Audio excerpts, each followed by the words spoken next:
Hello friends, नमस्कार। देखिए, एक नई कुंडली अध्ययन के लिए कमेंट बॉक्स में आई थी। इसका अध्ययन करेंगे, लेकिन उससे पहले फ्रेंड्स, अगर आप भी अपने जन्म कुंडली का अध्ययन कराना चाहते हैं तो डेट ऑफ बर्थ, प्लेस और स्थान जरूर डालिएगा कमेंट बॉक्स में, और चैनल को सब्सक्राइब भी कर लीजिएगा फ्रेंड्स, जिससे आपको पता चल सके कि आपकी कुंडली का अध्ययन हो चुका है। और फ्रेंड्स, वीडियो को जो है फुल वॉच कीजिएगा प्लीज़, इतनी रिक्वेस्ट रहेगी आपसे। अब देखिए फ्रेंड्स, वृश्चिक लग्न के जो व्यक्ति होते हैं थोड़े क्रोधी होते हैं, उग्र स्वभाव के होते हैं और जल्दबाजी में लेने वाले होते हैं। जल्दबाजी में कोई भी निर्णय ले लेते हैं और धैर्य की कमी होती है इनमें, और घूमने फिरने के शौकीन भी होते हैं, और गुस्सा इनको थोड़ा जल्दी आ जाता है। और अपने शत्रुओं को जो इनके शत्रु होते हैं उनको भी बहुत अच्छी तरह से अपने शत्रुओं को भी नहीं छोड़ते हैं। कहने का मतलब ये है फ्रेंड्स, अगर इनका कोई शत्रु होता है तो उसे भी पूरी तरह से मज़ा चखाने में इनको मज़ा आता है। इस प्रकार का स्वभाव इनका होता है। और देखिए, अब आपकी चंद्रमा जहाँ बैठते हैं वो आपकी चंद्र राशि हो जाती है, तो आपकी मकर राशि है। और मकर राशि के जो व्यक्ति होते हैं धीर होते हैं, गंभीर होते हैं, अकेला रहना पसंद करते हैं, ज़्यादा घुलना मिलना किसी से पसंद नहीं करते हैं, और दूसरों की मदद करने वाले होते हैं, हेल्पफुल होते हैं। तो और यहाँ पर चंद्र और शनि की युति बनी हुई है, तो विष योग यहाँ पराक्रम में बना हुआ है फ्रेंड्स। तो यहाँ पराक्रम में शनि बैठते हैं तो बहुत ही कार्य जो है विलम्ब से करवाते हैं, और करने के लिए एक व्यक्ति एक बार करता है, तो ये इस प्रकार यहाँ शनि बैठते हैं तो बार बार मेहनत करवाते हैं। इस प्रकार की स्थिति विष योग यहाँ पर बना हुआ है कुंडली में, तो ज़्यादा अच्छा नहीं माना जाता है ज्योतिष में विष योग।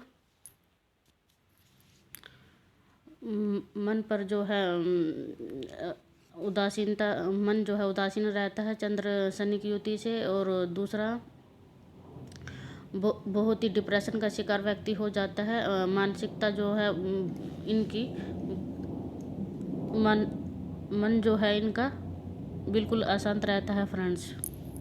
अब देखिए, लग्नेश का यहाँ भाग्य भाव में बैठना, जब भी लग्नेश भाग्य भाव में बैठता है कुंडली में राजयोग की स्थिति लागू हो जाती है, तो अपने आप में श्रेष्ठ स्थिति यहाँ पर लग्नेश का भाग्य भाव में बैठना। लेकिन मंगल जो है यहाँ कर्क राशि में नीच के होते हैं, तो यहाँ पे थोड़ा माइनस पॉइंट बन गया है। और दूसरा, गुरु शुक्र की युति यहाँ भाग्य भाव में मंगल, तीनों की युति बनी हुई है, तो बहुत ही श्रेष्ठ है। लेकिन फ्रेंड्स देखिए, वैसे तो ये सुंदर स्थिति यहाँ पर बनी हुई थी, लेकिन इस भाग्य भाव पर शनि की दृष्टि, सातवीं दृष्टि पड़ गई है, और शनि की दृष्टि जो है राजयोग जो है भंग कर देती है। विष योग बना हुआ है अपने आप में यहाँ पे, और सातवीं दृष्टि 1 2 3 4 5 6 7 इस प्रकार शनि की विच्छेदात्मक दृष्टि से यहाँ भाग्य भाव को बहुत नुकसान हुआ है, क्योंकि विच्छेद दृष्टि होती है शनि की। और वैसे भी विष योग की दृष्टि है, तो बहुत ही यहाँ पर जो राजयोग की स्थिति इन ग्रहों के में बनी हुई थी 50% यहाँ पर शनि की वजह से राजयोग भंग हो गया है। और दूसरा फ्रेंड्स, मंगल जो है कर्क राशि में नीच के माने जाते हैं, तो यहाँ पर परिणाम वैसे भी कम देने वाले थे। और दूसरा, कर्क राशि में गुरु जो है उच्च के होते हैं फ्रेंड्स, लेकिन वृद्धावस्था के गुरु हैं, बहुत ही अंश बल की बहुत कमी है यहाँ पे, जिसकी वजह से व्यक्ति के पास कोई काम नहीं है, रोजगार नहीं है। तो यहाँ पर कठोर बहुत ही खराब स्थिति कुंडली में फ्रेंड्स बनी हुई है। अब देखिए, जो आपके आय के स्वामी जो बनते हैं बुध बनते हैं, वो भी यहाँ शत्रु राशि में आकर बैठ गया है।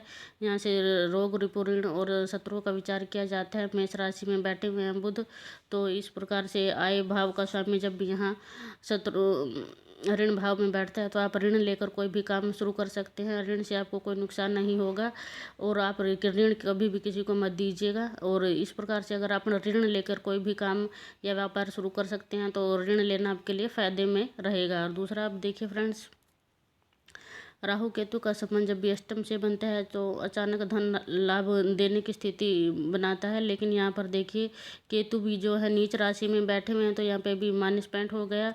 और यहाँ राहु भी धनु राशि में नीच के माने जाते हैं, तो यहाँ पर भी माइनस पॉइंट हो गया। जो ग्रहों की स्थिति की प्लेसमेंट बहुत अच्छी थी, लेकिन इन पर शनि की दृष्टि का प्रभाव से विच्छेद हो गया भाग्य भाव में।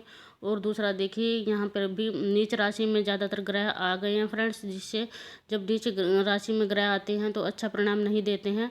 और दूसरा, अंश बल भी गुरु में बहुत ही कम है यहाँ पर, क्योंकि अगर ये गुरु के पास बल होता तो ये एक गुरु ही आपकी सारी समस्याओं का हल यहाँ पर भाग्य भाव में बैठ के उच्च के होकर सारा दोष जो है कुंडली का दूर कर देते हैं। लेकिन यहाँ वृद्धावस्था के गुरु हैं, तो इसके उपाय मैं अभी आपको बताऊंगी। दूसरा यहाँ देखिए, पत्नी के भाव में सूर्य का बैठना, और यहाँ के स्वामी जो बनते हैं शुक्र बनते हैं, वो भी भाग्य भाव में। यहाँ पे भी अच्छी स्थिति थी। भाग्य के बाद सॉरी विवाह के बाद ऐसे व्यक्तियों की तरक्की बहुत ज़्यादा होती है। और दूसरा देखिए, शुक्र जो है यहाँ वैभव के स्वामी बनकर भाग्य भाव में बैठे हुए हैं, तो इस प्रकार से आपको धार्मिक कार्य में, क्योंकि गुरु भी बैठे हुए हैं उच्च के हैं, तो धार्मिक कार्य में बढ़ चढ़कर भाग लेना चाहिए। इससे आपके भाग्य को बल मिलेगा, वृद्धि मिलेगी। और आप कोई भी प्रकार से गलत कार्य मत कीजिएगा जिससे आपके भाग्य को नुकसान हो, क्योंकि देखिए व्यापति आकर भाग्य में बैठे हुए हैं शुक्र, तो इस प्रकार वे किसी प्रकार की गलत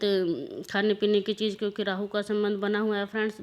देखिए नीच राशि में है राहु, और तो इस प्रकार से बुरी भी लत से किसी भी प्रकार से बचेगा, क्योंकि नहीं तो सप्त व्यय भाव का स्वामी शुक्र बनते हैं और भाग्य भाव में बैठे हुए हैं, तो बुरी अगर आपको कोई आदत लग जाती है तो भाग्य की हानि यहाँ पर होगी।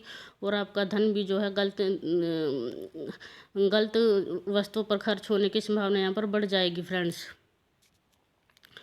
तो फ्रेंड्स, ग्रहों की प्लेसमेंट जो है आपकी कुंडली में अच्छी है, लेकिन ग्रहों के पास बिल्कुल भी अंश बल नहीं है। और दूसरा, शनि की दृष्टि का प्रभाव भी यहाँ पर आ गया, तो मैं इसके उपाय आपको कुछ बता देती हूँ। देखिए, शनि चंद्र की विष युति यहाँ पर बनी है, तो आपको सोमवार के सोमवार पंचामृत बोलते हैं जिसे, शंकर भगवान को पंचामृत का अभिषेक करना चाहिए 13 सोमवार को, तो उससे कुछ शांति होगी। मृत्युंजय के मंत्रों का जाप आपको करना चाहिए। और दूसरा, गुरु के उपाय के लिए, क्योंकि अगर आप गुरु को भी मजबूत कर लेते हैं, ये भी आपके लिए बहुत ही योग कारक हो जाएंगे। भाग्य भाव में उच्च के हैं, लेकिन अंश बल नहीं है गुरु के पास, तो गुरु के लिए आप नियमित मंदिर में जाए, नियमित मंदिर के दर्शन करें, मंदिर की साफ सफाई करें, मंदिर की निरंतर ही साफ सफाई करें। आप केले की जड़ को सींचिए, और वीरवार के व्रत भी आप कर सकते हैं फ्रेंड्स। सूर्य को अर्घ दीजिए, सप्तम भाव में सूर्य हैं, तो आप पत्नी के साथ कोई भी व्यापार शुरू कर सकते हैं, तो आपके फ़ायदे में रहेगा। तो इस प्रकार से आप अपने ग्रहों को जो है मजबूत कर सकते हैं फ्रेंड्स। केसर का तिलक जो है माथे पर लगाए, और इस प्रकार से अपने गुरु को बल दीजिए फ्रेंड्स। और सोमवार के व्रत भी आप कर सकते हैं। जो मैंने उपाय बताए हैं इन्हें ज़रूर कीजिएगा, जिससे आपको फ़ायदा मिल सके फ्रेंड्स। तो आई होप फ्रेंड्स आप लोगों को कुंडली अध्ययन अच्छा लगेगा, और कुंडली अध्ययन अच्छा लगे तो प्लीज़ चैनल को सब्सक्राइब कीजिएगा, और वीडियो को ज़्यादा से ज़्यादा शेयर कीजिएगा फ्रेंड्स। Thank you.